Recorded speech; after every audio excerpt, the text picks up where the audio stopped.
Hello everyone. आज हम पढ़ने जा रहे हैं भौतिकी विज्ञान कक्षा 12वीं का चैप्टर 2 पार्ट 10। चलिए, आज हम पार्ट 10 में जानने वाले हैं उदाहरण 2.7 एंड परावैद्युत व ध्रुवण के बारे में। तो स्टार्ट करते हैं उदाहरण 2.7 से। उदाहरण 2.7 में हमारे पास बहुत सारे पार्ट्स दिए गए हैं ए बी सी डी, जहाँ पर हमें कुछ क्वेश्चंस दिए गए हैं जिनको हमें बताना है एनालाइज करके। अभी तक हम जितना भी कुछ पढ़ चुके हैं, फर्स्ट चैप्टर में हमारे कुछ कॉन्सेप्ट जो थे वैद्युत आवेश से रिलेटेड, और कुछ सेकंड चैप्टर में अभी तक हमने जो भी पढ़ा है उसके बारे में ये हमारे पास उदाहरण पूछा गया है। तो चलिए इसको सॉल्व करते हैं। और फर्स्ट में हमसे ए पार्ट में ये पूछा गया है कि सूखे बालों में कंघा घुमाने के बाद वह कागज के टुकड़ों को आकर्षित कर लेता है। यस, हम काफी बार एक्सपेरिमेंट करते हैं। कंघी जब अपने सूखे बालों को घुमाते हैं, उसके बाद जब कागज के टुकड़ों को के पास लेके जाते हैं तो वे उन कागज के टुकड़ों को आकर्षित कर लेता है। लेकिन ऐसा क्यों होता है, कैसे होता है? यदि बाल भीगे हो या फिर वर्षा का दिन हो, मतलब जब हमारे बाल भीगे होते हैं तो क्या होता है उस कंडीशन में? और ये ध्यान रहे, और हमें जानते भी हैं, जो कागज है वह विद्युत का चालक नहीं होता है, राइट? तो ऐसा कैसे होता है? तो इसके बारे में हम जो ये वाला जो क्वेश्चन है, हमने फर्स्ट चैप्टर में भी थोड़ा इसके बारे में डिस्कशन किया था। तो ऐसा क्यों होता है? तो आप खुद सोचने की कोशिश करिए पहले कि ऐसा कैसे होता है, फिर हम इसका आंसर जानते हैं।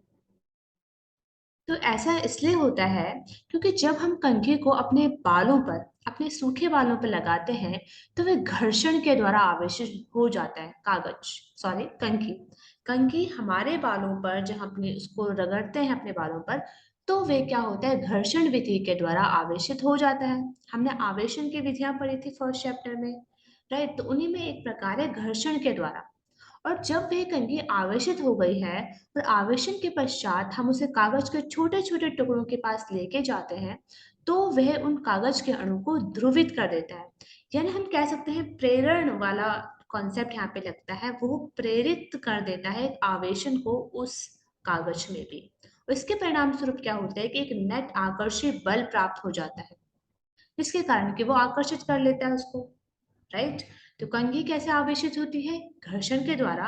और जब वे खुद आवेशित हो गई, तो वे कागज के टुकड़ों को ध्रुवित कर देती है, जिससे कि वहां पे एक नेट आकर्षीय बल पैदा हो जाता है, राइट? लेकिन यही केस अगर हमारे बाल अगर गीले हैं या फिर वर्षा का दिन है, तो कंघी और जो बालों के बीच जो घर्षण होता है वो बहुत कम हो जाता है।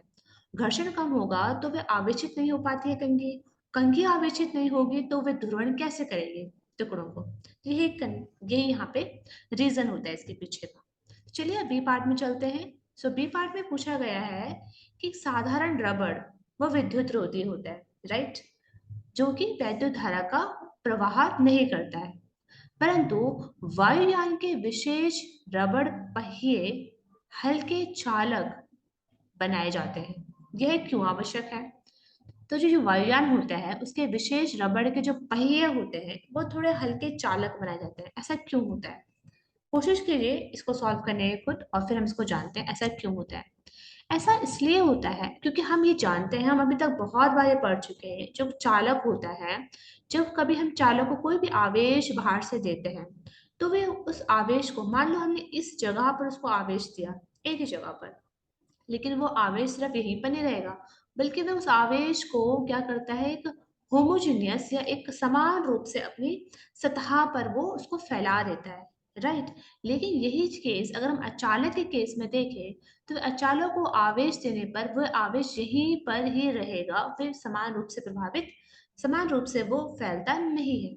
यही केस है कि जब हमने हल्के चालक के बनाए गए वायुयान के पहिए, तो हम इसलिए करते हैं ताकि घर्षण के द्वारा जो उत्पन्न आवेश है, घर्षण के द्वारा क्या होता है, आवेश उत्पन्न होता है।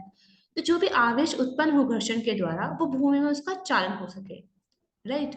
जो धातु होगी, जो चालक होगा, वह आवेश को भूमि में भी क्या करते हैं, ट्रांसफर कर सकते हैं, राइट? तो जिससे कि स्थिर आवेश अत्यधिक मात्रा में टायरों के पृष्ठ पर संचित होकर जो है वो चिंगारी पैदा कर सकते हैं, राइट? अगर हम सिर्फ उसको अचालक से बनाते हैं, विद्युत रोधी से बनाते हैं। उसके टायरों में बहुत सारा आवेश क्या हो जाएगा, एक ही जगह संचित हो जाएगा, और संचित होने पर वहां पर चिंगारी उत्पन्न होने का खतरा रहता है, जिससे कि आग भी लग सकती है। तो इसलिए हम उसके हल्के चालक के पहिए बनाए जाते हैं, राइट। थर्ड पे पढ़ते हैं, सी पार्ट पे पढ़ते हैं। अब इसमें पूछा गया है जो वहां ज्वलनशील पदार्थ लेके जाते हैं, ज्वलनशील ऐसे पदार्थ होते हैं जिनमें आसानी से आग लग सकती है, उनकी जो धातु की रस्सियां हैं, धातु की रस्सियां वाहन के गति में होने पर धरती को छूती रहती है, ऐसा क्यों? इसके पीछे यही रीजन है, देखो। जो धातु की रस्सियां, धातु की बनाई गई है रस्सियां, राइट, वो चल रहा है, राइट, ज्वलनशील पदार्थ ले जाता है जो वाहन, एक वाहन है जिसे कि क्या करना है, धरती पर चलना है उस वाहन को, राइट, उसको धरती पर चलना है, तो उसमें जब वो चलेगा तो घर्षण होगा। धातु की रस्सियां उसमें यूज होती होगी, धातु की रस्सियां, जो रस्सियां होंगी वो धातु की इसलिए बनाई गई है क्योंकि रस्सियां क्या होगी, बार बार जमीन पर टच करती है, राइट, जमीन पर टच करते रहेगी तो घर्षण के द्वारा उसमें क्या होगा, आवेश जो है उसमें एकत्रित हो जाएगा। अगर हम धातु की रस्सियां नहीं बनाते हैं तो बार बार घर्षण होता रहेगा, घर्षण होने के पश्चात उसके एक ही जगह पर आवेश एकत्रित हो जाएंगे, एक ही जगह पर जब आवेश एकत्रित होते हैं तो उसमें आग लगने का खतरा हो जाता है। लेकिन यही काम अगर हम धातु की रस्सियों का प्रयोग कर रहे हैं तो इसमें ऐसी कंडीशन नहीं आती है। धातु की रस्सियों में क्या होगा कि जो भी आवेश वो घर्षण के द्वारा अर्जित करेगा उसको वो भूमि में ट्रांसफर कर देता है, भूमि में उसका प्रभावित हो जाता है। तो यही इसका रीजन है, यानी इसका जो कारण है वो बी के समान है जो अभी अपने प्रीवियस में देखा था। डी में पूछा गया है कि एक चिड़िया एक उच्च शक्ति के खुले आरक्षित बिजली के तार में बैठी है। एक चिड़िया है जो कि बिजली के तार पर बैठी है और उसको कुछ नहीं होता। ये हम बहुत बार देखते हैं कि बिजली के तार लगे होते हैं, वहां पे चिड़िया बैठी रहती है, लेकिन उसको कोई करंट वगैरह नहीं लगता है।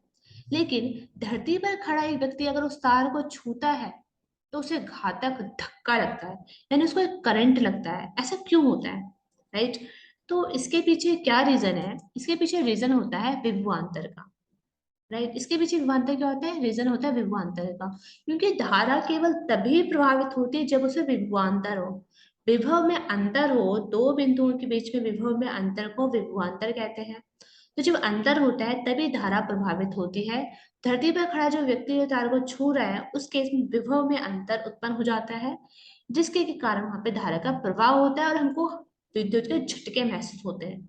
लेकिन यह चिड़िया के केस में ऐसा नहीं होता है, इसलिए उसको करंट का जो है झटका नहीं लगता है।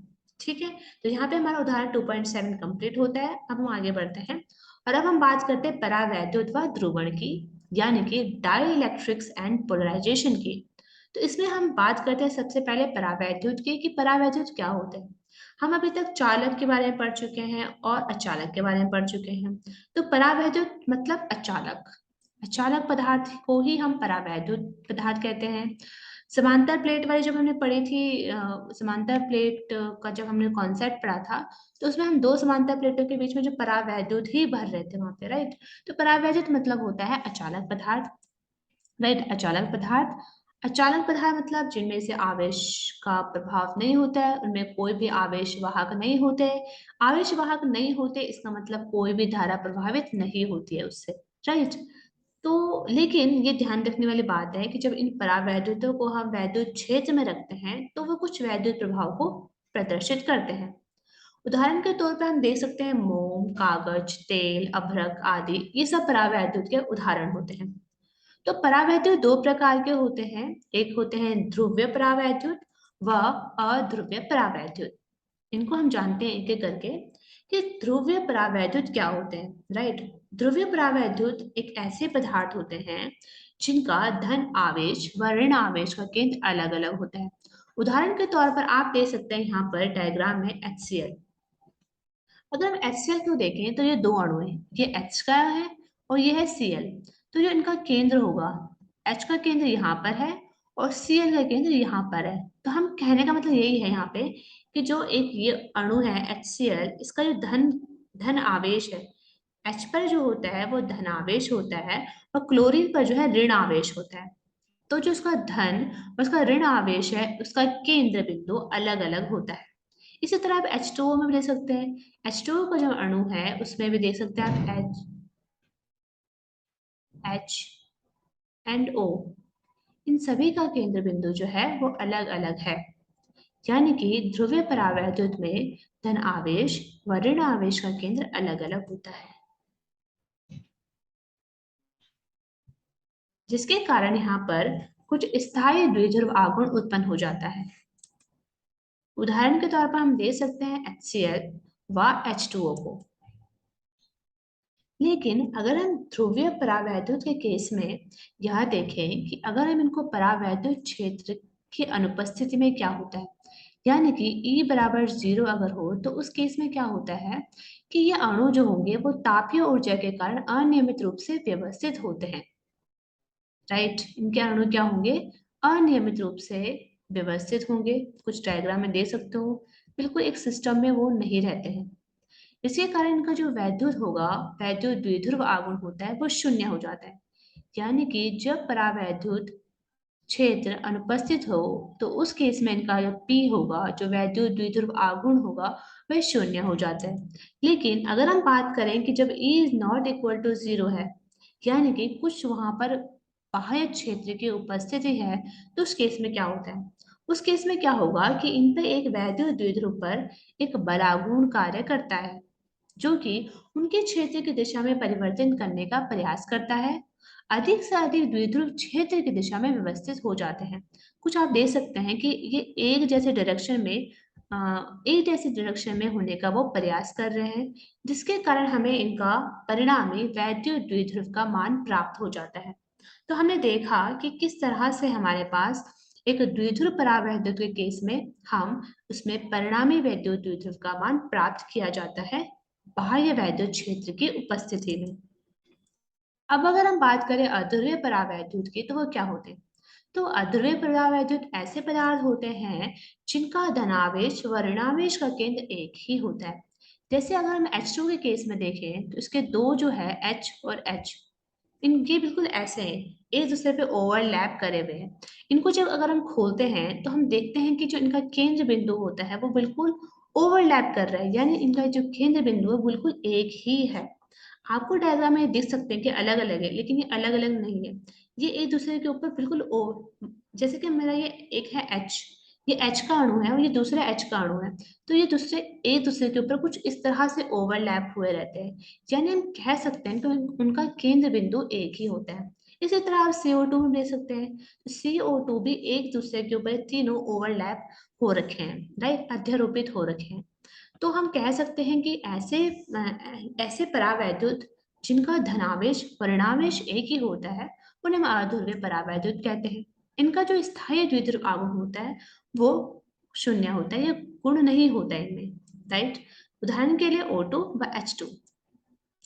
अगर हम बात करें कि जब इन पदार्थों को बाह्य क्षेत्र में रखा जाता है तो क्या होता है इस केस में, राइट, तो क्या होता है कि वैद्युत क्षेत्र के कारण कुछ ना कुछ वैद्युत क्षेत्र यहाँ पे लग रहा है, इसके कारण धनावेश की दिशा में धन धन होगा, आवेश धनावेश उस क्षेत्र की दिशा में और ऋणावेश उस क्षेत्र के विपरीत दिशा में विस्थापित हो जाता है। जब ऐसा होता है तो प्रत्येक अणु में कुछ वैद्युत द्विध्रुव का मान हमें प्राप्त हो जाता है, यानी कि इस केस में भी हमें वैद्युत क्षेत्र की उपस्थिति में एक वैद्युत द्विध्रुव का मान प्राप्त हो जा रहा है, राइट। तो यही था कि परावैद्युत के बारे में कि परावैद्युत दो प्रकार के होते हैं, ध्रुवीय परावैद्युत व अध्रुवीय परावैद्युत। दोनों ही केस में हम बाह्य क्षेत्र की उपस्थिति में एक द्विध्रुव आघूर्ण का मान प्राप्त करते हैं। अब हम बात करते हैं ध्रुवण की, कि ध्रुवण क्या होते हैं। सो ध्रुवण मतलब हुआ, ध्रुवण मतलब पोलराइजेशन, राइट। तो ध्रुवण क्या होता है, जब हम किसी भी परावैद्युत पदार्थ को एक वैद्युत क्षेत्र में रखते हैं, जैसे कि अभी तक हम करते आ रहे हैं। जब हम ऐसा करते हैं तो उस पदार्थ में एक वैद्युत द्विध्रुव आघूर्ण का जो है प्रेरित होना है ध्रुवण कहलाता है, राइट। पोलराइजेशन हो रहा है, दैट मीन्स ध्रुवण हो रहा है। ऐसा क्या होता है कि बाह्य क्षेत्र की उपस्थिति में इकाई आयतन में प्रेरित द्विध्रुव आघूर्ण को पदार्थ का ध्रुवण सदिश कहते हैं, राइट। इसे हम ध्रुवण सदिश कहते हैं। यदि प्रेरित विद्युत द्विध्रुव आघूर्ण वैद्युत क्षेत्र की दिशा के समानुपाती होता है तो उसे रैखिक समदैशिक परावैद्युत पदार्थ कहते हैं, यानी कि P बराबर E not x E capital E। तो यहाँ पे समझने वाली बात ओवरऑल ये है कि ध्रुवण मतलब होता है जब हमने परावैद्युत पदार्थ को एक वैद्युत क्षेत्र में रखते हैं तो उसमें एक वैद्युत द्विध्रुव आघूर्ण का प्रेरित होना ध्रुवण कहलाता है। तो आज के लिए इतना ही। अब हम देखते हैं रिव्यू कि हमने क्या क्या जाना। हमने देखा परावैद्युत के बारे में कि परावैद्युत क्या होते हैं। वे अचालक पदार्थ होते हैं, मतलब उनमें कोई मुक्त इलेक्ट्रॉन नहीं होता है। इन्हें बाह्य क्षेत्र में रखे जाते हैं जब ये तो वैद्युत प्रभाव इनमें उत्पन्न हो जाता है। परावैद्युत पदार्थ दो प्रकार के होते हैं, ध्रुवीय परावैद्युत व अध्रुवीय परावैद्युत। ध्रुवीय परावैद्युत क्या होते हैं? जिनमें स्थायी द्विध्रुव आघूर्ण होता है व इनको बाह्य क्षेत्र में रखने पर एक द्विध्रुव का मान प्राप्त हो जाता है। अगर हम बात करें अध्रुवीय पदार्थों की, तो अध्रुवीय पदार्थ ऐसे पदार्थ होते हैं जिनमें स्थायी द्विध्रुव आघूर्ण नहीं होता है, लेकिन बाह्य वैद्युत क्षेत्र में रखने पर इनमें द्विध्रुव आघूर्ण का मान में प्राप्त हो जाता है। आवश्यक शर्तें देखें तो वो होती है आवेशन की विधियां। ये हम कब काम आएगी? जब हम उदाहरण 2.7 को हम अच्छी तरह समझना है तो आवेशन की विधियां हमें पता होनी चाहिए विभवांतर, चालक व अचालक पदार्थों के बारे में। तो आगे आने वाले लेक्चर में हम देखेंगे संधारित्र के बारे में, हम देखेंगे संधारित्र व धारिता के बारे में, तथा समांतर पट्टिका संधारित्र के बारे में। So thank you.